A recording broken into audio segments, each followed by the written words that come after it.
আসসালামু আলাইকুম এভরিওয়ান। আজকে শপিং করতে চলে গেলাম হ্যাভেন সিটিতে। হ্যাভেন সিটিতে আসার পর বন্ধুকে কল দিলাম, কিরে তুই কোথায়? আমি তো হ্যাভেন সিটি চলে আসছি। ও আমাকে বলতেছে, মামা আমি তো একটা কাজে আটকাই গেছি, এখন বের হতে পারবো না, বিকালে একসাথে বের হবো চল। তারপর বন্ধুকে বললাম বিকালে আমি বের হতে পারবো না, বিকালে আমার কাজ আছে, আমার এই হালকা শপিং গুলো আমি একাই করতে পারবো।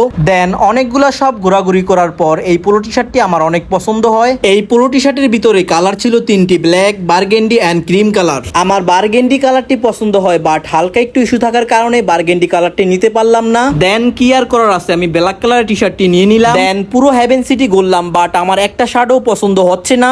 থার্ড ফ্লোর থেকে সেকেন্ড ফ্লোরে আসলাম, এই শার্টটি আমার মোটামুটি পছন্দ হয়েছে। দেন আমি আরেকটি শার্ট ট্রায়াল দিলাম, বাট এই শার্টটি আমার কাছে ততটা ভালো লাগেনি। ফাইনালি আমি এই শার্টটি নিয়ে নিলাম। তারপর একটি ব্যাগি প্যানের জন্য পুরো হ্যাভেন সিটি ঘুরলাম, যেগুলা পাচ্ছিলাম ওগুলো আমার পছন্দ হচ্ছিল না। তারপর আমার পরিচিত একটি শপ থেকে আমি এই ব্যাগি প্যান্টটি নেই। তারপর রিক্সায় করে বাসায় চলে যাচ্ছি, বাট রোদে আর গরমে আমার চেহারার অবস্থা 12টা বেজে গেছে। তারপর কিছুক্ষণ যেতেই না যেতে মামার রিক্সার অবস্থা 12টা বেজে গেছে। মামার রিক্সার চাকা ফুটে গেছে। ভাগ্য খারাপ, কি আর করার আছে, তাই অন্য একটি রিক্সা নিয়ে বাসায় চলে যাচ্ছি। আজকের ভিডিওটি এই পর্যন্তই। পরবর্তী ভিডিও দেখার জন্য আমাকে একটি ফলো দিয়ে রাখতে পারো।